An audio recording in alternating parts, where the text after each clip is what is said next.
Okay વિદ્યાર્થી મિત્રો, ચાલો હવે આજની આ નવી થિયરી સ્ટાર્ટ કરીએ છીએ. થિયરીનું નામ છે પૃષ્ઠતાણ અને સેકન્ડ નંબરની થિયરી છે સ્નિગ્ધતા. મિત્રો, પૃષ્ઠતાણ અને સ્નિગ્ધતા વિશે આપણે કેમેસ્ટ્રીમાં અભ્યાસ આવે છે અને સાથે સાથે ફિઝિક્સમાં પણ અભ્યાસ આવે છે. પરંતુ રસાયણ વિજ્ઞાન કરતા ફિઝિક્સમાં આમના વિશે ખૂબ ડિટેલમાં સ્ટડી કરવાની હોય છે. આથી અત્યારે કેમેસ્ટ્રીમાં આપણે સંપૂર્ણ માહિતી એટલે કે ડિટેલ પૂર્વક સ્ટડી કરતા નથી, કારણ કે ફિઝિક્સમાં તમારે દરેક બાબતો આવવાની છે અને કેમેસ્ટ્રી કરતા ઘણી ડિટેલમાં આવવાની છે. તો આપણે અત્યારે પૃષ્ઠતાણ અને સ્નિગ્ધતા માટે ખૂબ જ લિમિટેડ બાબતો જે આપણે જરૂર છે એના વિશે ચર્ચા કરીશું, જેને આધારે એમસીક્યુ પૂછાય છે. ક્લિયર? તો સ્ટાર્ટ કરીએ છીએ. પહેલા તો પૃષ્ઠતાણની ડેફિનેશન. તો ચાલો મિત્રો, પ્રવાહી હોય, બરાબર છે? તો પ્રવાહી હોય એમની સેન્ટરમાં, દાખલા તરીકે મારી પાસે આ પાણીનો બાટલો છે, તો હું સપાટીની અત્યારે ચર્ચા નથી કરી રહ્યો, હું આ સપાટી છે આની અંદરના અણુઓની ચર્ચા કરું છું. આને કહેવાય જથ્થામાં રહેલા અણુઓ. તો આ જથ્થો એટલે અંદર રહેલા અણુઓ, એમની આસપાસ એના જેવા જ ઘણા બધા અણુઓથી અંદરના રહેલા કોઈ એક અણુએ ઘેરાયેલો હોય છે. સમજાય કે? મેં તમને વાન ડર વાલ્સ સમીકરણની તારવણી જ્યારે સમજાવી હતી ત્યારે આકૃતિ દ્વારા મેં તમને સમજાવ્યું હતું કે ભાઈ આ જથ્થાની અંદર કોઈ એક અણુ હોય એ એના જ જેવા અણુઓથી ઘેરાયેલો હોય છે. એટલે એ અણુઓનું પરિણામી આકર્ષણ બળ કેવું થઈ જતું હતું? શૂન્ય. જ્યારે ધારો કે આ પ્રવાહીની સપાટી પર કોઈ એક અણુ છે, તો આ સપાટી પર જો કોઈ એક અણુ હોય તો એની ઉપરની બાજુ હોય તો કોઈ અણુઓ છે જ નહીં, માત્ર આ બાજુ અને નીચેની બાજુએ અણુઓ રહેલા હોય છે. આથી આ સપાટી પર જે અણુઓ રહેલા હોય, હું પ્રવાહીની ચર્ચા કરી રહ્યો છું. પ્રવાહીમાં આ ઉપરની મુક્ત સપાટી એટલે ખુલ્લી સપાટી જે છે એમાં સપાટી પરના જે અણુઓ હશે તેમના પર નીચેની તરફ ખેંચતો એક આકર્ષણ બળ લાગે છે. ક્લિયર? સો નીચેની તરફ ખેંચતો એક આકર્ષણ બળ લાગે છે. ઓકે? એટલે થશે શું કે આ સપાટી જે છે ત્યાં સપાટી પરના અણુઓની ઊર્જા બહુ વધારે હોય છે. શું હોય છે? સપાટી પરના અણુઓની ઊર્જા વધારે છે. કેમ? કારણ કે એના પર નીચેની તરફ ખેંચતો આકર્ષણ બળ ક્રિએટ થાય છે, એના પર અંદરની તરફ એક ખેંચાણ બળ ક્રિએટ થાય, એટલે સપાટીના અણુઓની ઊર્જા વધારે હોય છે. ઓકે? હવે તમને ખબર છે કે કોઈ પણ કુદરતી ઘટનાઓ જે છે એમાં જનરલી ઊર્જાનું સ્તર નીચું આવે એ તરફ એમનું વલણ હોય છે, બરાબર? એટલે થશે શું કે અત્યારે આ અણુઓ નીચેની તરફ ખેંચાય એટલે સપાટીનું ક્ષેત્રફળ ઓછું રાખવાનું પ્રવાહીનું વલણ હોય છે. હું અત્યારે એકદમ માઇનોર બાબતોની ચર્ચા કરું છું કે સંપૂર્ણ ડિટેલ સ્ટડી તમે ફિઝિક્સમાં કરશો. તો સપાટીના જે અણુઓ જે છે એ નીચેની તરફ ખેંચાય છે એટલે સપાટીનું ક્ષેત્રફળ ઘટે છે. ક્યાં? પ્રવાહીમાં. એટલે પ્રવાહીની સપાટીનું ક્ષેત્રફળ ઓછું રાખવાનું એમનું વલણ હોય છે, કારણ કે નીચેની તરફ અણુઓ ખેંચાય છે. ક્લિયર? હવે શું થશે કે ધારો કે મારે આ સપાટી જે છે એમના અણુઓની ઊર્જા ઘણી વધારે છે, એમની ઊર્જા ઓછી કરવી હોય. કેમ ઊર્જા ઓછી કરવી હોય? કારણ કે એ સપાટીને મારે સ્ટેબલ બનાવવી છે, અને જો શક્તિ સ્તર નીચું હોય ને તો ત્યાં સ્ટેબિલિટી વધારે હોય. તો શું થશે? અણુઓની ઊર્જા મારે ઘટાડવી હોય તો નીચેની તરફથી અણુઓને મારે હવે ઉપરની તરફ ખેંચવા પડે. પહેલા કુદરતી ઘટના શું છે કે અણુઓ જે ઉપરની સપાટી પર છે એને નીચેની તરફ ખેંચતો આકર્ષણ બળ લાગે છે, આથી સપાટી પર અણુઓની ઊર્જા વધી જાય છે. આ અણુઓની ઊર્જા ઘટાડવા માટે શું થાય છે? નીચેની તરફથી અણુઓ ઉપરની તરફ ખેંચાય, અને જેવા ઉપરની તરફ અણુઓ ખેંચાય એટલે ઉપર શું થઈ જશે? અણુઓની જે ક્ષેત્રફળ હતું એ વધી જાય અને ત્યાં અણુઓની ઊર્જા હવે ઘટી જશે. ઓકે? આ સંપૂર્ણ જે ઘટના જે છે એ પૃષ્ઠતાણ તરીકે વ્યાખ્યાયિત કરી શકાય. ઓકે? એટલે ઇન શોર્ટ ડેફિનેશન એવી આપી શકાય મિત્રો કે સપાટી જે છે, આપણે કોઈ સપાટી પ્રવાહીની મુક્ત સપાટી, એમાં હું કોઈ રેખા કલ્પી લઉં કે અહીંયા એક રેખા છે, આમ, બરાબર છે? આ રેખાની નીચેની તરફના અણુઓ અને રેખાની ઉપરની તરફના અણુઓ શું લખે છે?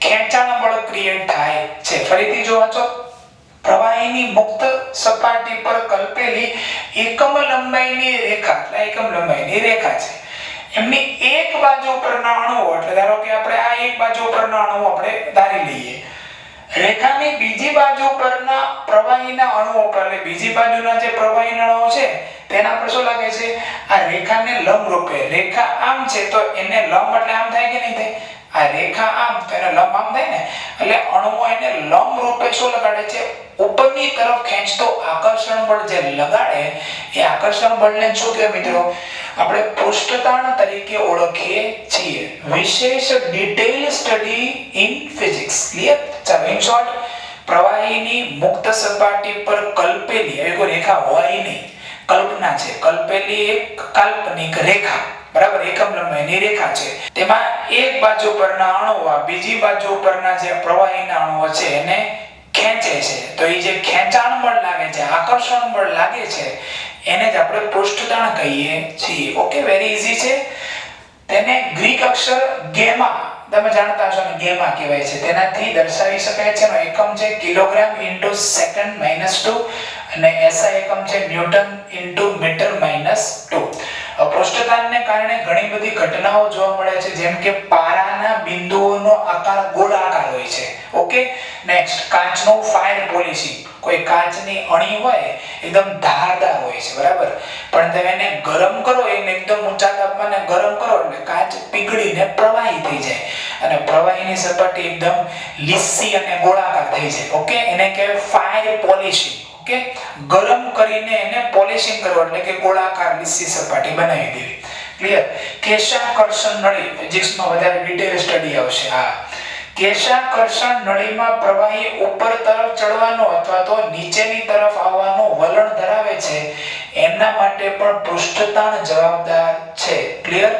પ્રવાહીની સપાટી ખેંચવાનો ગુણધર્મ ધરાવે છે. કોઈ પ્રવાહીની સપાટીની નજીક તમે કોઈ પદાર્થ મૂકો તો એને આકર્ષવાનો ગુણધર્મ ધરાવે છે, એ પણ કોના કારણે હોય છે, પૃષ્ઠતાણને કારણે હોય છે. ક્લિયર? નેક્સ્ટ, પૃષ્ઠતાણની માત્રા અણુઓ વચ્ચેના આકર્ષણ બળ ઉપર આધારિત છે, કારણ કે અહીંયા બાબત જે આવી હતી ને કે જે બળ લગાડે એટલે આકર્ષણ બળ લગાડે. ઓકે, તો આકર્ષણ બળની માત્રા વધી જાય તો શું કહી શકાય, પૃષ્ઠતાણ વધી જાય, ને આકર્ષણ બળની માત્રા ઘટી જાય તો પૃષ્ઠતાણ ઘટી જાય. ક્લિયર? જો અણુઓ વચ્ચે આકર્ષણ વધારે તો પૃષ્ઠતાણ વધારે હોય છે. તો તાપમાન વધે પ્રવાહીનું તો અણુઓની ગતિ ઉર્જા વધે. અણુઓની ગતિ ઉર્જા વધવા માંડે તો અણુ વચ્ચે જે આકર્ષણ બળ લાગતું તો એ ઘટી જાય, અને આકર્ષણ બળ ઘટી જાય તો સાથે સાથે પૃષ્ઠતાણ પણ ઘટી જાય છે. ઇન શોર્ટ, જો તાપમાન વધે તો પૃષ્ઠતાણ ઘટે. ક્લિયર? તો આ એમસીક્યુ માટે મહત્વની એવી બાબતો છે જેને તમારે બરાબર યાદ રાખવાની છે. ઓકે, વિશેષ સ્ટડી સાયન્સમાં, ફિઝિક્સમાં આવી જવાની છે. ઓકે, રસાયણ વિજ્ઞાનમાં આના વિશે બહુ ડિટેલમાં આપણે સ્ટડી કરવાની હોતી નથી. ક્લિયર? ને નેક્સ્ટ થિયરીમાં જઈએ છે ને એ છે સ્નિગ્ધતા. તો સ્નિગ્ધતા એ પ્રવાહીનો એક લાક્ષણિક ગુણધર્મ છે. જેમ કે બાષ્પ દબાણ એક લાક્ષણિક ગુણધર્મ હતો, પછી પૃષ્ઠતાણ એક લાક્ષણિક ગુણધર્મ છે. પ્રવાહી હોય એટલે એના ગુણધર્મ હોય જ, એમ સ્નિગ્ધતા પણ પ્રવાહી પાસે જોવા મળતો એક લાક્ષણિક ગુણધર્મ છે. પ્રવાહી હોય એટલે એને સ્નિગ્ધતાનો ગુણધર્મ હોય જ. ક્લિયર? તો હવે કોને કહેવાય સ્નિગ્ધતા, ચાલો એ જોઈએ. જ્યારે પ્રવાહી એકબીજા ઉપર ખસીને વહે છે, પ્રવાહી હોય એટલે એકબીજા ઉપર આમ ખસીને વહન પામતા હોય, રાઈટ, આ રીતે સરકતા હોય સ્તરો એકબીજા ઉપર, ત્યારે પ્રવાહીના સ્તરો વચ્ચે આંતરિક ઘર્ષણને લીધે ઉત્પન્ન થતા અવરોધના માપનને શું કહેવાય, સ્નિગ્ધતા કહે છે. સ્વાભાવિક છે મિત્રો, કોઈ પણ બે સ્તર હોય એકબીજા ઉપર સરકીને વહન પામતા હોય ત્યારે તેમની વચ્ચે શું લાગે, ઘર્ષણ બળ લાગે કે નહીં, તો એ ઘર્ષણ બળને કારણે શું થાય, અવરોધ ઉત્પન્ન થાય, અને એ અવરોધનું માપન એટલે કહેવાય સ્નિગ્ધતા. ક્લિયર? ફરીથી, પ્રવાહી એકબીજા પર ખસીને વહે છે ત્યારે તેમના સ્તરો વચ્ચે શું લાગે છે, આંતરિક ઘર્ષણને લીધે જે અવરોધ ઉત્પન્ન થાય છે એ અવરોધનું માપન એટલે એને કહેવાય સ્નિગ્ધતા. ઓકે, ચાલો. અણુઓ વચ્ચેના પ્રબળ આંતર આણવીય આકર્ષણ બળ તેમને ભેગા રાખે. જેટલા અણુઓ વચ્ચે આંતરાણવીય આકર્ષણ બળ પ્રબળ હોય એટલા અણુઓ એકદમ ક્લોઝ નજીક ગોઠવાયેલા હોય છે અને સ્તરોને એકબીજા પર ખસવામાં અવરોધ ઉત્પન્ન કરે. બરાબર ને? આ એક સ્તર છે અને આ બીજો અણુઓનું સ્તર છે. હવે અણુઓ વચ્ચે એટ્રેક્શન વધારે હોય તો જ્યારે એકબીજા પર જ્યારે એ ખસકતા હોય એમ સરકતા હોય ત્યારે શું થાય? એમની વચ્ચે જે ઘર્ષણ બળ લાગે છે એ શું લાગે છે? વધારે લાગે છે. કેમ? કારણ કે સરળતાથી સરકી ના શકે ને, કારણ કે અણુઓ એકબીજા સાથે જોડાયેલા છે. તો પછી અણુઓનો એક સ્તર અને અણુઓનો બીજું સ્તર એકબીજા પર સરળતાથી સરકી ના શકે, અવરોધ ઉત્પન્ન થાય, વધારે અવરોધ ઉત્પન્ન થાય. એનો મીનિંગ શું થયો? પછી અવરોધ એટલે તો સ્નિગ્ધતા કીધી કે નહીં? એટલે જેટલું આંતરાણવીય આકર્ષણ બળ વધારે તેટલી સ્નિગ્ધતાનું મૂલ્ય વધારે અને જેટલું આંતરાણવીય આકર્ષણ બળ ઓછું તેટલું સ્નિગ્ધતાનું મૂલ્ય ઓછું. ક્લિયર? જો જેટલી સ્નિગ્ધતા વધુ તેટલું પ્રવાહીનું વહન ધીમું થાય. ધીમું વહન પામે, બે સ્તરો ધીમે વહન પામે. રાઈટ? હાઇડ્રોજન બંધ અને વાન ડર વાલ્સ આકર્ષણ બળો એ ઊંચી સ્નિગ્ધતા માટે જવાબદાર પરિબળો છે. એમસીક્યુ માં પૂછાય તો એસક્યુ માં પૂછાય કે સ્નિગ્ધતા વધારે હોવા માટે કયા બળો જવાબદાર છે? તો હાઇડ્રોજન બંધ અને વાન ડર વાલ્સ આકર્ષણ બળ. કારણ કે હાઇડ્રોજન બંધ અને વાન ડર વાલ્સ આકર્ષણ બળ અણુઓને એકબીજાની નજીક જકડી રાખે એટલે જે બે સ્તરોનું એકબીજા પર વહન થતું એ ધીમું થઈ જાય. નેક્સ્ટ, કાચ અતિશય સ્નિગ્ધ પ્રવાહી છે. તમને પ્રશ્ન થશે, સર કાચ તો ઘન છે, પણ વાંચો આગળ. એ અતિશય સ્નિગ્ધ કરેલું પ્રવાહી છે. આભાસી ઘન કહેવાય. ધોરણ 12 સાયન્સમાં ભણશો તમે. આભાસી ઘન છે. ઓકે, કાચ એ વાસ્તવિક ઘન ના કહેવાય, આભાસી ઘન છે, કારણ કે સ્નિગ્ધ પ્રવાહી છે. અને તે એટલો બધો સ્નિગ્ધ છે કે તેના ઘણા ગુણધર્મો ઘન પદાર્થ સાથે સમાનતા ધરાવે છે. એટલે એક્ચ્યુઅલી એ ઘન નથી, પણ ઘન સાથે એ સમાનતા ધરાવે છે ગુણધર્મોમાં, એટલે કહેવાય છે આભાસી ઘન. એક્ચ્યુઅલી હોય છે પ્રવાહી, પણ ધીમે એની સ્નિગ્ધતા વધતી ગઈ છે. એટલું બધું સ્નિગ્ધ થઈ ગયું છે કાચ કે એ એટલું બધું ઘટ્ટ થઈ ગયું છે કે એપ્રોક્સિમેટલી તમને ઘન જેવા ગુણધર્મો ધરાવતું છે એવું લાગશે. ક્લિયર? કાચનો વહન થવાનો ગુણધર્મ જૂના મકાનોની બારીઓની જાડાઈનું માપન કરીને અનુભવી શકાય છે. બહુ વર્ષો જૂની કાચની બારીઓ હોય, એ બધા સળંગ કાચનો એક આખો પટ્ટો હોય, એમાં તમે ઉપરની બાજુ જોજો અને નીચેની બાજુ જોજો તો નીચેની બાજુ કાચ જે છે ને એ જાડો લેયર થઈ ગયો અને ઉપરની બાજુ કાચનું લેયર થોડું પાતળું થઈ ગયું હોય છે. કેમ? કારણ કે કાચનો વહન થવાનો ગુણધર્મ હોય છે, નીચેની તરફ વહન પામે કાચના બધા મોલેક્યુલ્સ હોય ને તે, એટલે નીચેનું લેયર જાડું થઈ જાય અને ઉપર પાતળું થઈ જાય. પણ આ વર્ષો જૂની બારીઓમાં ફીલિંગ આવે. બરાબર? તમે તમારા ઘરે જે બારી હોય એમ અત્યારે ચેક કરશો તો એ અનુભવ ના થાય. ક્લિયર? તેઓ ઉપર કરતા તળિયે વધારે જાડા હોય છે. અને હવે આવે છે આગળ, તાપમાન વધે તો શું થશે?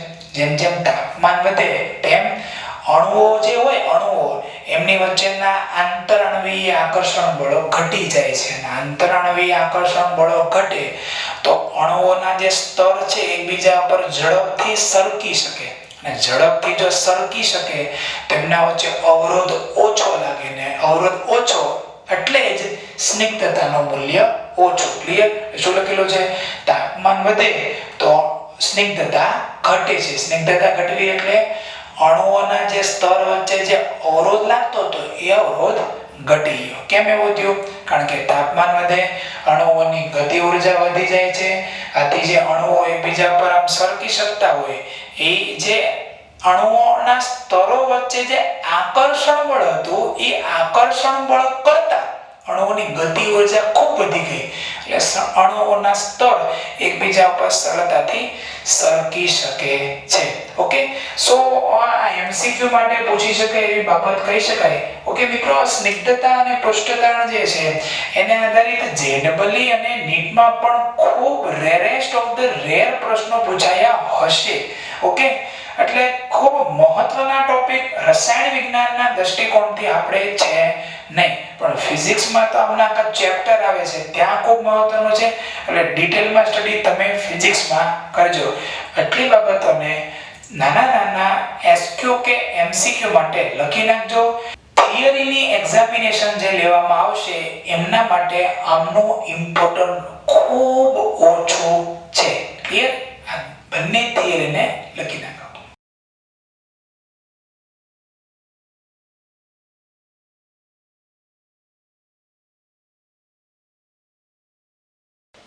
ઓકે વિદ્યાર્થી મિત્રો, ચાલો હવે એમસીક્યુ આપણે થોડા કરીએ અને ત્યાર પછી આજના આ લેક્ચરને પૂર્ણ કરીને આપણો ચેપ્ટર પણ પૂર્ણ કરીશું. થોડાક એમસીક્યુ ની પ્રેક્ટિસ કરી લઈએ. રાઈટ?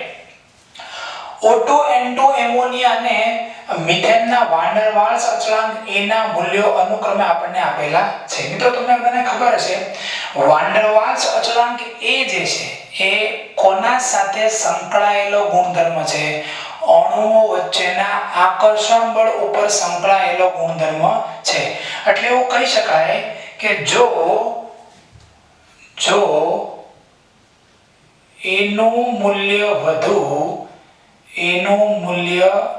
વધુ તો પ્રવાહીકરણ ઝડપથી થાય. અને માટે આન્સર શું આવશે? બોલો. ચાલો આપણે ક્રમ જ લખી નાખીએ તો પ્રવાહીકરણનો ક્રમ લખું છું અહીંયા. પ્રવાહીકરણનો ક્રમ.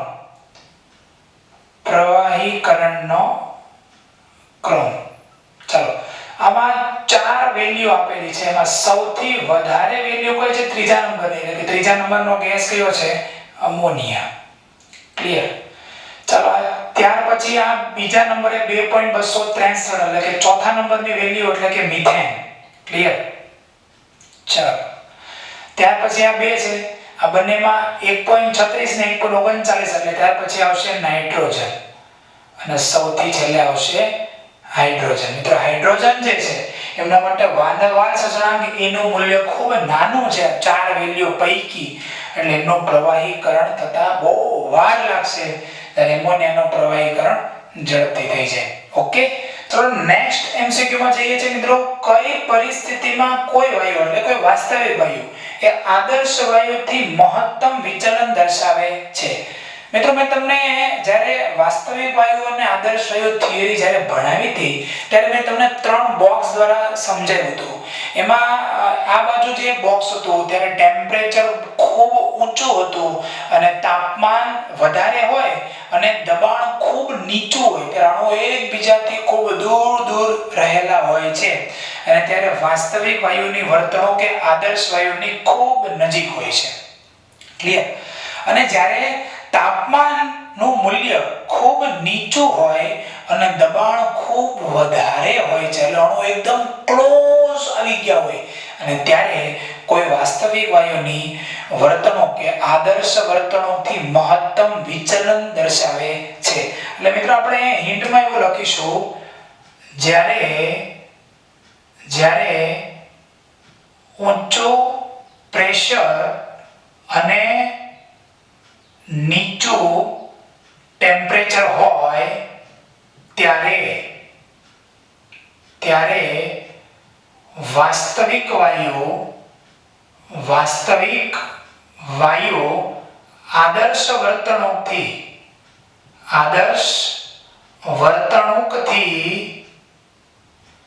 મહત્તમ વિચલન દર્શાવે.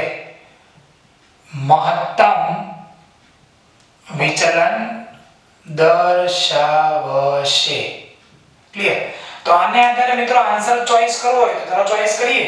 ઊંચું પ્રેશર, તો આ 1 2 3 ને 4 ઓપ્શનમાંથી મને અહીંયા ઊંચું પ્રેશર દેખાય છે. આ બાજુ છે નીચું ટેમ્પરેચર, તો અહીંયા 0 અહીંયા 100 બધા પ્લસ વેલ્યુ છે -100 એકદમ નીચું ટેમ્પરેચર આવી ગયું અને માટે આન્સર સિલેક્ટ કરીશું સી. ક્લિયર? પણ ક્યારે આદર્શ વર્તણૂકથી મહત્તમ વિચલન હોય ત્યારે આ કન્ડિશન જોવાની છે. ક્લિયર? ચલો નેક્સ્ટ જઈએ છીએ. જ્યારે Pv ના છેદમાં T, મિત્રો Pv ના છેદમાં T સંયુક્ત વાયુ સમીકરણની વાત છે ઇઝ ઇક્વલ ટુ અચળાંક હોય ત્યારે વાયુ એ આદર્શ વાયુની જેમ વર્તે છે. તો ક્યારે વાસ્તવિક વાયુ એ આદર્શ વાયુની જેમ વર્તે છે તેમ કહી શકાય? એટલે Pv ના છેદમાં T એટલે સંયુક્ત વાયુ સમીકરણ માટેનો આ સૂત્ર છે બરાબર ને, PV ના છેદમાં T ઉપર થયું હતું P1 V1 ના છેદમાં T1 P2 V2 ના છેદમાં T2 બરાબર. આદર્શ વાયુ માટે પણ આ સમીકરણ લાગુ પાડી શકાય. ક્લિયર? તો આ કન્ડિશનનું જ્યારે પાલન થાય ત્યારે કોઈ વાયુએ વાસ્તવિક વાયુઓ છે એ આદર્શ વાયુ જેવી વર્તણૂક દર્શાવે. તો આ ચાર ઓપ્શન જે આપેલા છે એમાંથી ક્યારે કોઈ વાયુ એ આદર્શ વાયુ જેવી વર્તણૂક દર્શાવશે એવું આપણે પસંદ કરવાનું છે. તો એવું કહી શકાય મિત્રો, હમણાં જ વાત કરી આદર્શ વાયુ જેવી વર્તણૂક ક્યારે હોય? જ્યારે ટેમ્પરેચર ઊંચું અને પ્રેશર કેવું હોય? નીચું. ક્લિયર? એટલે શું લખીશું મિત્રો? ઊંચું તાપમાન અને નીચું દબાણ હોય ત્યારે વાસ્તવિક વાયુ ની વર્તણૂક આદર્શ વાયુ જેવી હશે. આદર્શ વાયુ જેવી હશે. ક્લિયર? આન્સર આપણે ડી રાખીશું. ક્લિયર? ઓકે, ચાલો મિત્રો હવે જઈએ છીએ એમસીક્યુ નંબર 4 માં. કઈ પરિસ્થિતિમાં વાસ્તવિક વાયુઓ આદર્શ વાયુની જેમ વર્તે છે? તો હમણાં વાત તમને કરી, વાસ્તવિક વાયુ આદર્શ વાયુની જેમ ક્યારે વર્તે? તો જ્યારે ઊંચું ટેમ્પરેચર અને નીચું પ્રેશર હોય ત્યારે શું વાસ્તવિક વાયુ આદર્શ વાયુની જેમ વર્તે? ચાલો ઓપ્શન સિલેક્ટ કરીએ. નીચું પ્રેશર આ 15 1 15 અને 0.5 તો અહીંયા દેખાય છે 0.5 નીચું પ્રેશર. ઊંચું ટેમ્પરેચર 200 273 500 અને 500. મિત્રો અહીંયા 500 કેલ્વિન, અહીંયા પણ 500 કેલ્વિન છે. પણ અહીંયા 500 કેલ્વિન ની સામે 15 atm એટલે દબાણ ઊંચું છે, આની સાપેક્ષ. ક્લિયર? તો આપણે આન્સર રાખીશું C. Okay, this is the answer. Okay મિત્રો, ચાલો નેક્સ્ટ એમસીક્યુ માં જઈએ છીએ. એમસીક્યુ નંબર 5, વાયુનું પ્રવાહીકરણ ક્યારે થાય? ક્રાંતિક તાપમાનથી ઊંચા તાપમાને નોટ પોસિબલ. ક્રાંતિક તાપમાનથી નીચા તાપમાને થઈ શકે, ઓબ્વિયસલી રાઈટ. ક્રાંતિક તાપમાનથી નીચું તાપમાન હોય ત્યારે વાયુનું પ્રવાહીકરણ થઈ શકે. અને સી છે ક્રાંતિક તાપમાને. તો ક્રાંતિક તાપમાને પણ વાયુનું પ્રવાહીકરણ તો થાય જ છે, એટલે કોઈ પણ તાપમાન ઇટ ઇઝ રોંગ. તો મિત્રો આ ચાર વિકલ્પોમાંથી બી અને સી જે છે એમાં તમે એવું કહી શકો કે આ તાપમાને વાયુનું પ્રવાહીકરણ થશે. પણ ધારો કે તમારે બે વિકલ્પ છે એમાંથી ઓન્લી વન વિકલ્પ જો સિલેક્ટ કરવો હોય તો એમાંથી મેક્સિમમ તમે કોની પોસિબિલિટી લઈ શકો? તો તમારે પોસિબિલિટી લેવી જોઈએ બી આન્સરની. એટલે આપણે આન્સર શું રાખીશું? Answer is B. ક્લિયર? ચાલો, વાન ડર વાલ્સ અચળાંક A અને B બંને અનુક્રમે ખાલી જગ્યા સાથે સંબંધ ધરાવે છે. ઓકે, તો મિત્રો વાન ડર વાલ્સ અચળાંક A જે છે એને કોના સાથે સંબંધ રહેલો છે? તો અણુઓ વચ્ચેના આકર્ષણ બળ પર. અણુઓ વચ્ચેના આકર્ષણ બળ, બરાબર, એમની સાથે સીધો સંબંધ છે, જેની હમણાં ચર્ચા આપણે અહીં કરી હતી. જ્યારે વાન ડર વાલ્સ અચળાંક B જે છે એને કોણ સાથે સંબંધ છે? અણુઓના કદ સાથે.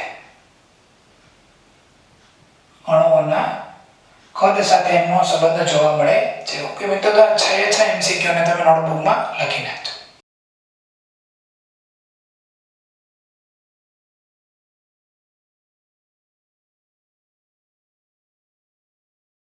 ઓકે મિત્રો, ચાલો તો હવે તમને એમસીક્યુ નંબર 7 અહીંયા સ્ક્રીન ઉપર દર્શાવેલો છે. પ્રશ્ન એવો પૂછ્યો છે કે ઊંચા તાપમાને અને નીચા દબાણે વાન ડર વાલ્સ સમીકરણ કયું થશે?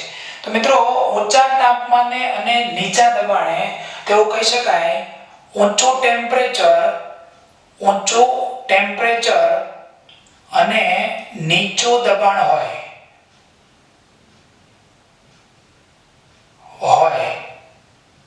ત્યારે વાસ્તવિક વાયુ ની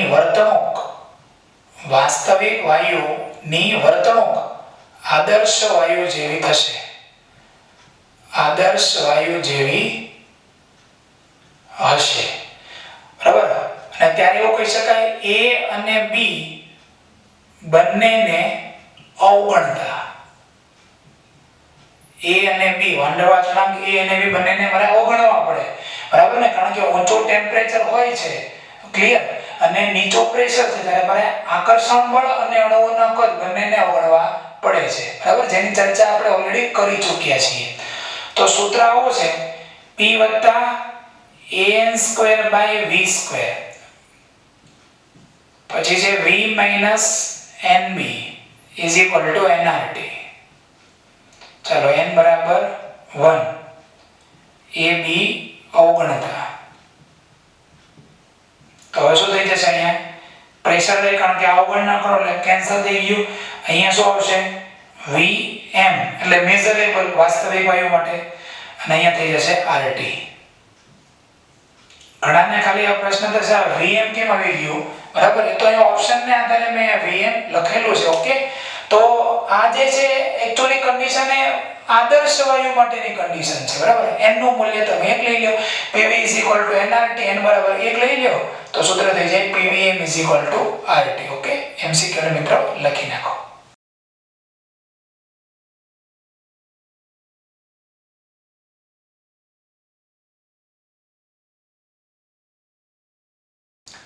ઓકે વિદ્યાર્થી મિત્રો, ચાલો હવે જઈએ છીએ MCQ નંબર 8 તરફ. તમને એક સ્ક્રીન ઉપર MCQ દર્શાવેલો છે, જેમાં આ બાજુની જે કોલમ છે એમાં 4 વાયુ આપેલા છે, વાયુ A, B, C અને D. ક્લિયર. બાજુમાં એમના ક્રાંતિક તાપમાન આપેલા છે TC1, TC2, TC3, TC4. બીજું કે આ જે TC1, TC2, TC3 ને TC4 માટે એમનો જે ક્રમ આપેલો છે કે TC1 is greater than TC2 is greater than TC3 અને is greater than TC4. તો મિત્રો કહી શકાય પ્રવાહીકરણનો ક્રમ શું થાય, પ્રવાહીકરણનો ક્રમ શું થશે મિત્રો, જો આ TC1 જે છે, બરાબર, હવે ક્રાંતિક તાપમાન જેમ વધારે હોય એમ પ્રવાહીકરણ ઝડપથી થઈ જાય, એટલે આવું થઈ જાય A, B, C અને D. જેમ TC નું મૂલ્ય વધુ તેમ પ્રવાહીકરણ ઝડપી, પ્રવાહીકરણ ઝડપી. ક્લિયર. તો કહી શકાય કે આ વાયુ A નું પ્રવાહીકરણ ખૂબ ઝડપથી થાય છે અને વાયુ D નું પ્રવાહીકરણ ખૂબ ધીમું થાય છે. હવે જે 4 ઓપ્શન આપેલા છે એ 4 ઓપ્શનને તમે જુઓ. ઓપ્શન નંબર 1 લખેલો છે વાયુ D સરળતાથી પ્રવાહીકરણ નહીં પામે. તો રાઈટ છે, વાયુ D જે છે એ સરળતાથી પ્રવાહીકરણ નહીં પામે. એટલે હું એવું લખીશ અહીં વાયુ D માટે TC4 નું મૂલ્ય નાનું છે, તેથી તેનું પ્રવાહીકરણ સરળતાથી ન થાય, સરળતાથી ન થાય. વિધાન સત્ય. ચલો વિધાન નંબર 2 શું લખેલું છે કે વાયુ A માટે વાન ડર વાલ્સ અચળાંક A નું મૂલ્ય મહત્તમ. ચાલો જો મિત્રો એવું કહી શકાય TC નું મૂલ્ય વધુ તેમ પ્રવાહીકરણ વધુ. મિત્રો જો આ સંબંધ જો રિલેશન લાગુ પડતો હોય તો એમ કહી શકાય કે પ્રવાહીકરણ જો ઝડપથી થતું હોય, વધારે થતું હોય તો વાન ડર વાલ્સ અચળાંક A નું મૂલ્ય વધુ. આખો સંબંધ યાદ રાખી લો, બરાબર. આ બધા સેમ ટુ સેમ સંબંધ કહી શકાય. TC નું મૂલ્ય વધારે તો પ્રવાહીકરણ વધારે થઈ જાય, અને પ્રવાહીકરણ વધારે થાય તો A નું મૂલ્ય વધારે હોય. તમે રિવર્સ પણ બોલી શકો. ક્લિયર. એટલે વિધાન B પણ સત્ય છે. મિત્રો વિધાન C આપેલું છે વાયુના પ્રવાહીકરણની સરળતા એ વાન ડર વાલ્સ અચળાંક A ના સમપ્રમાણમાં હોય છે. બરાબર છે. વાયુનું પ્રવાહીકરણ is proportional to A A બરાબર છે એટલે આ A નું મૂલ્ય જેમ વધારે તેમ પ્રવાહીકરણ પણ વધારે ક્લિયર સમજાય છે મિત્રો ચાલો નેક્સ્ટ જઈએ છીએ વિધાન C પણ સત્ય થયું અને વિધાન D એમાં એવું લખેલું છે તમામ વિધાન સાચા છે તો આ આન્સર આવશે D કારણ કે પ્રશ્ન એવો છે તો કયા વિધાનો સત્ય છે પહેલું સત્ય બીજું સત્ય ત્રીજું સત્ય અને ચોથું સત્ય થયું ને એટલે પહેલું બીજું ત્રીજું ચોથામાં શું લખેલું છે તમામ વિધાન સત્ય છે એટલે આન્સર આવશે ડી ઓકે તો આ ક્વેશ્ચન અને એમની જે હિન્ટ છે એને વ્યવસ્થિત નોટબુકમાં લખી નાખો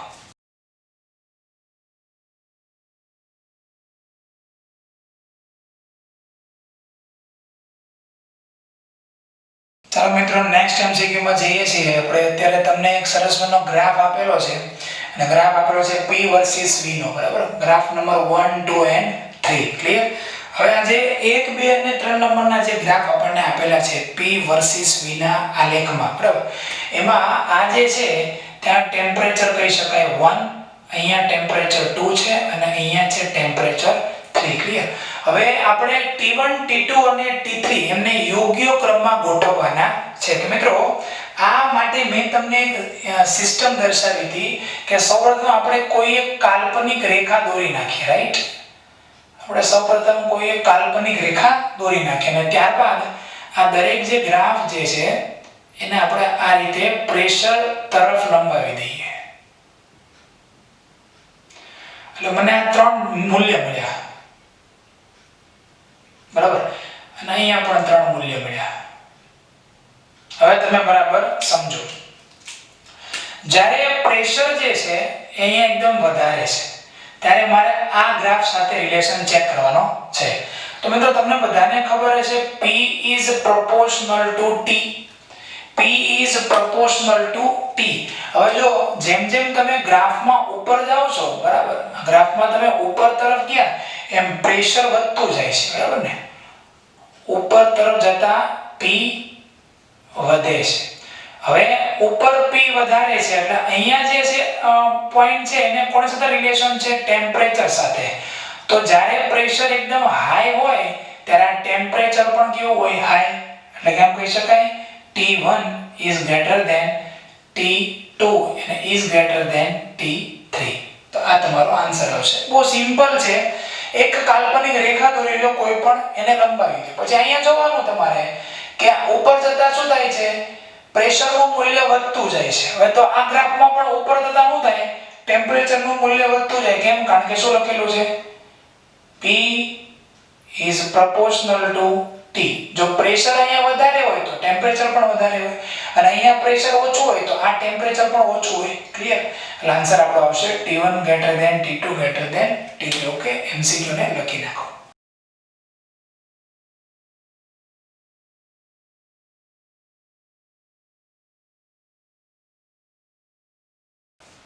ઓકે વિદ્યાર્થી મિત્રો ચાલો બહુ ફાઇન દાખલો છે એકદમ ફાઇન થોડો વિચારમાં નાખી દેવો દાખલો છે લેવલ 2 પહેલા તો રકમમાં લખેલું છે સમાન દળ ધરાવતા બરાબર તો સમાન દળ ધરાવતા બે વાયુ જે છે બરાબર એમની ઘનતાનો ગુણોત્તર આપેલો છે 1:2 એટલે મેં લખ્યું અહીંયા બે વાયુની ઘનતાનો ગુણોત્તર D1 ના છેદમાં D2 is equal to 1:2 છે એટલે 1/2 લખી શકાય ફરીથી બે વાયુની ઘનતાનો ગુણોત્તર 1:2 છે એટલે વાયુ 1 અને વાયુ 2 એટલે ડેન્સિટી 1 ના છેદમાં ડેન્સિટી 2 is equal to 1:2 એટલે 1/2 આગળ લોકો શું લખેલું છે તેના તાપમાનનો ગુણોત્તર 2:1 છે એટલે તેમના તાપમાનનો ગુણોત્તર એટલે શું કહી શકાય T1 ના છેદમાં T2 is equal to 2:1 એટલે 2/1 તો મિત્રો પ્રશ્ન શું પૂછેલો છે તેમના દબાણનો ગુણોત્તર શોધો એટલે P1 ના છેદમાં P2 is equal to question mark આપણે ફાઇન્ડ કરવાનો છે હવે મિત્રો વિચારવું પડશે પ્રેશર ટેમ્પરેચર અને ડેન્સિટી આ ત્રણને સાંકળવું કઈ રીતે પાછા બંને વાયુ અલગ અલગ છે એટલે અણુભાર પણ પાછા કેવા હશે અલગ અલગ હશે અણુભાર આપણને ખબર નથી કારણ કે વાયુ કોણ છે એ જ ખબર નથી તો મિત્રો એવું કોઈ રિલેશન બનાવવું પડે આ રીતે કે pressure is proportional to temperature યાદ છે ઓકે ચાલો હમણાં આગળના દાખલામાં ભણ્યા હતા. બીજો એક રિલેશન છે બોયલના નિયમ પરથી, pressure is proportional two density. તો કહી શકાય P is proportional to T into D. Hello ખબર પડી? આ એક છે પ્રેશર પ્રોપોર્શનલ ટુ ટેમ્પરેચર ને પ્રેશર પ્રોપોર્શનલ ટુ ડેન્સિટી. આ બંનેને સાંકળી દો તો P ચલે છે T into D. તો કહી શકાય P1 ના છેદમાં P2 is equal to T1 D1 ચલો છેદમાં આ T2 અને અહીંયા આવશે D2. બસ આની વેલ્યુ આપણને ખબર છે. ચલો T1 ના છેદમાં T2 ની કિંમત કેટલી છે? 2 ના છેદમાં 1 ગુણ્યા D1 ના છેદમાં D2 ની કિંમત કેટલી છે? 1 ના છેદમાં 2. ચલો 2 2 કેન્સલ થઈ જાય એટલે P1 ના છેદમાં P2 is equal to 1:1. Okay 1:1. આપણો આન્સર આવી ગયો. Answer is A. તો મિત્રો આ જે બાબત જે છે એ આપણે બનાવતા શીખવું પડશે અને એટલા માટે અહીં લેવલ 2 ટાઈપનો MCQ છે. ઓકે બહુ ફાઇન MCQ છે. આ તો તમને આવડી જાય એવું છે, ખાલી સમજવાનો આટલી બાબતો છે. આ જો તમને ખબર પડી જાય બનાવતા ઓકે તો આપણો દાખલો પૂરો. તો આ દાખલાને તમે નોટબુકમાં લખી નાખો.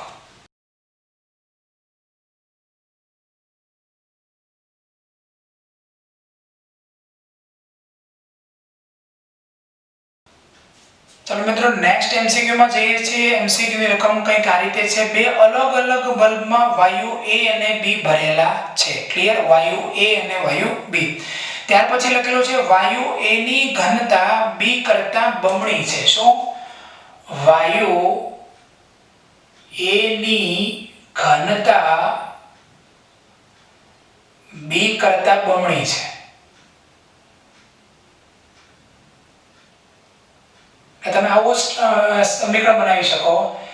Density of A is equal to density of B. બરાબર? અને આને ગુણ્યા કેટલા કરશો? 2. ક્લિયર? નેક્સ્ટ ત્યાર પછી એવું લખેલું છે કે વાયુ A નો અણુભાર વાયુ B કરતા અડધો છે. શું? વાયુ A નો અણુભાર B કરતા અડધો છે. B કરતા અડધો છે. તો આવું લખી શકાય Ma એટલે A no અણુભાર is equal to Mb એટલે કે B નો અણુભાર A ના કરતા અડધો. B કરતા અડધો ને તો અહીંયા લખી નાખવાનું by 2. ક્લિયર? ને પ્રશ્ન પૂછેલો છે તો વાયુ A અને B ના દબાણનો ગુણોત્તર શોધો એટલે કે Pa છેદમાં Pb is equal to question mark. મિત્રો આ પ્રકારનો પ્રશ્ન છે. આપણે પાસે કોઈ એવું સૂત્ર હોવું જોઈએ જેમાં પ્રેશર આવતું હોય, m આવતું હોય અને d આવતું હોય. છે સૂત્ર આપણી પાસે P is equal to dRT by m. રકમમાં એવું લખેલું છે કે બંને વાયુના તાપમાન સેમ છે. તો શું લખી શકાય અહીંયા? T R અચળ. ઓકે અહીં T અને R અચળ છે તો કહી શકાય P is proportional to D by M. P is proportional to D by M. કેમ? કારણ કે R અને T તો અચળ છે એને દૂર કરો. ઓકે ચાલો તો સૂત્ર આવું બની જશે PA છેદમાં PB is equal to DA છેદમાં MA into આ ઉપર જશે MB અને અહીંયા આવશે DB. ક્લિયર? ચાલો મિત્રો હવે આપણે કિંમતો મૂકીએ. DA ની જગ્યાએ શું મૂકી શકાશે? મિત્રો DA ની જગ્યાએ તમે મૂકી શકશો DB ગુણ્યા 2. એટલે હું અહીં મૂકું છું DB into 2.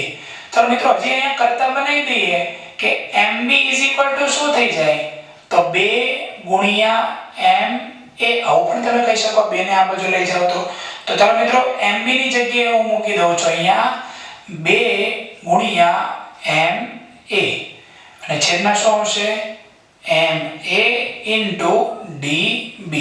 ચાલો મિત્રો હવે અહીંયા DB DB કેન્સલ થઈ જશે. DB DB cancel, MA cancel. Answer આવશે 4. ઓકે તો આપણે આન્સર લખીશું PA ના છેદમાં PB is equal to 4/1. Okay, તો બહુ આસાન દાખલો છે, એકદમ ઈઝી છે. P dRT/m આદર્શ વાયુ સમીકરણનું જે સ્વરૂપ હતું, બરાબર, એના પરથી આ બનાવેલું છે. આખા દાખલાને મિત્રો તમે લખી નાખો.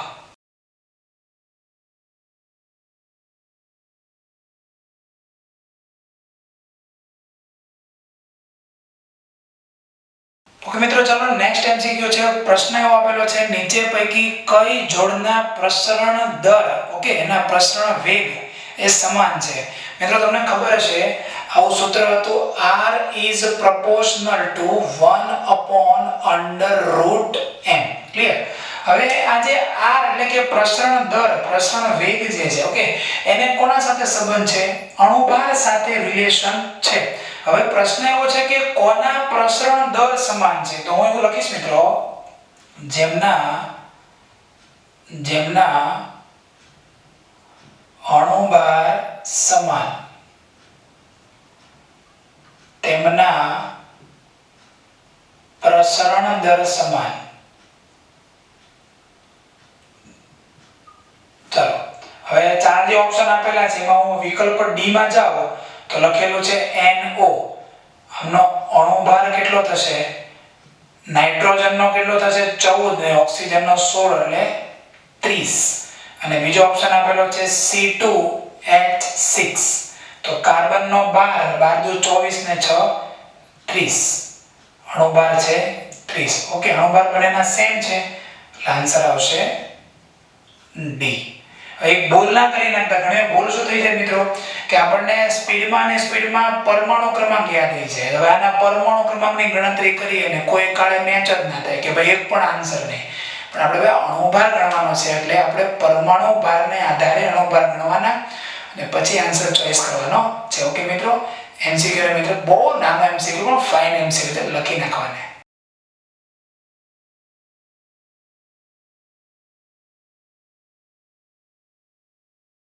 ઓકે વિદ્યાર્થી મિત્રો, ચાલો એમસીક્યુ નંબર 9 તરફ જઈએ છીએ. 13 નંબરનો એમસીક્યુ છે, x મિલી H2 વાયુ એક પાત્રમાંથી 5 સેકન્ડમાં બહાર નીકળી જાય છે. ઓકે, મને એક ટાઈમ આપી દીધો છે. તો સમાન કદ ધરાવતા વાયુ માટે આ જ પરિસ્થિતિમાંથી પાત્રના છિદ્રમાંથી બહાર નીકળવાનો સમય શોધો. કોઈ એક વાયુ જે છે એનું જેનું કદ છે x મિલી, એની બહાર નીકળવા માટેનો સમય આપ્યો છે 5 સેકન્ડ. અને કોઈ બીજો વાયુ છે, કયો વાયુ છે એ આપણને કીધેલું નથી. વાયુ તો કીધો નથી પણ એ વાયુને બહાર નીકળવા માટેનો સમય ફાઇન્ડ કરવાનો છે. મિત્રો IIT એડવાન્સ નો દાખલો છે આ. IIT એડવાન્સ નો દાખલો છે. પહેલા તો વસ્તુ આપણે સૂત્ર લખીએ, R1 ના છેદમાં R2 V1T2 છેદમાં V2 T1 અને ઇઝ ઇક્વલ ટુ √m2 ના છેદમાં m1. ઓકે, હવે અહીં શું સમાન છે? કદ સમાન અને માટે v1 બરાબર v2 કેન્સલ થઈ ગયું. સૂત્ર શું આવશે? r1 ના છેદમાં r2 is equal to t2 ના છેદમાં t1 અને ઇઝ ઇક્વલ ટુ √m2 ના છેદમાં m1. ક્લિયર? આ આપણે સૂત્ર થઈ ગયું.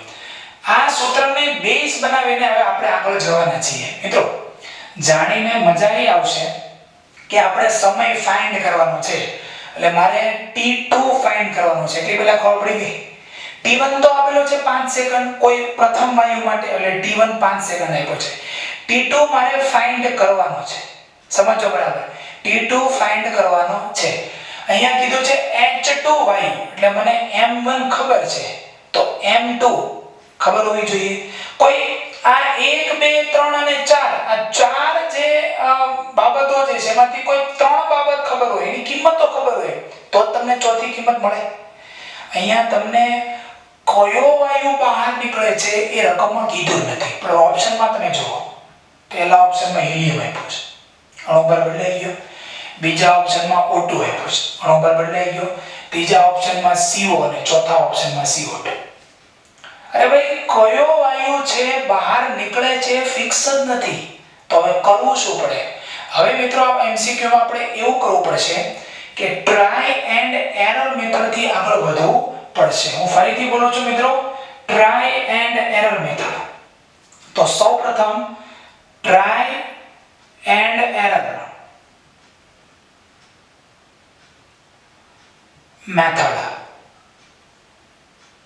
સૌપ્રથમ વિકલ્પ A માટે લઈએ આપણે હિલિયમ વાયુ. હિલિયમ વાયુ તો M2 હિલિયમનો આપણે પરમાણુ ભાર લેવા જઈએ તો આપણી પાસે કેટલો આવશે? 4. ચાલો પછી M1 એટલે હાઇડ્રોજન વાયુ, H2 વાયુ એટલે M1 કેટલો થશે એનો ભાર? તો 2 જ છે. ક્લિયર?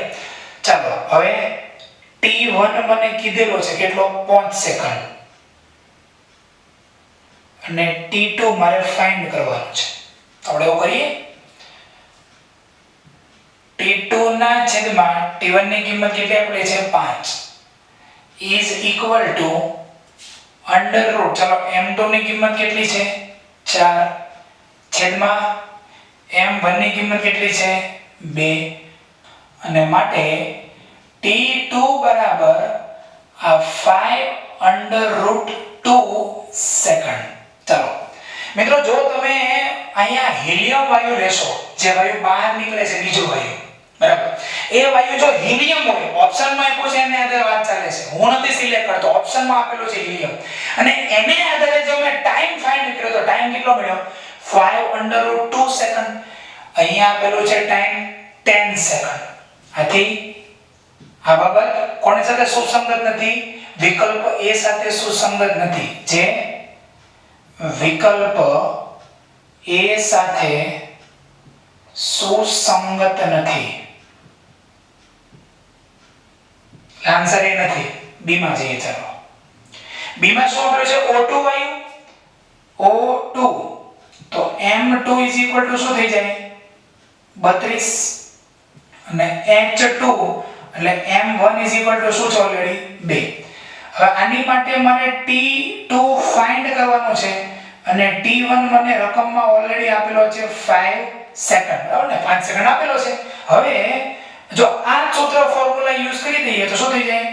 T2 ના છેદમાં T1 is equal to under root M2 ના છેદમાં M1 અને માટે T2 ના છેદમાં 5 is equal to under root 32 ના છેદમાં 2 અને માટે T2 બરાબર શું આન્સર થશે?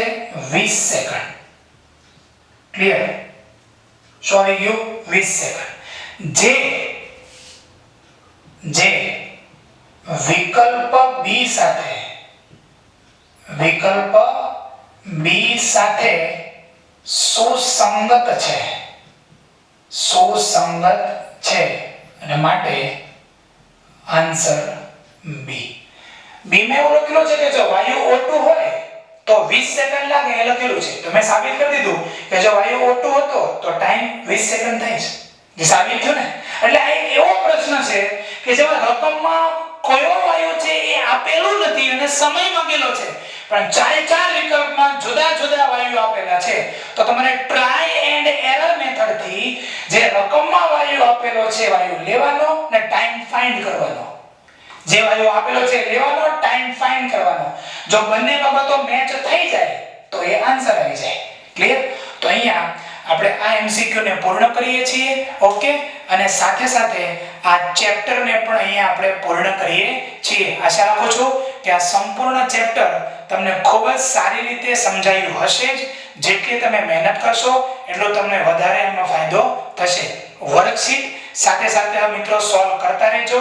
નેક્સ્ટ ડાઉટ લેક્ચરમાં આપણે વર્કશીટના પ્રશ્નો સાથે મળીશું. ઓકે, goodbye મિત્રો. Stay at your home, be safe and be alert. Okay, bye bye.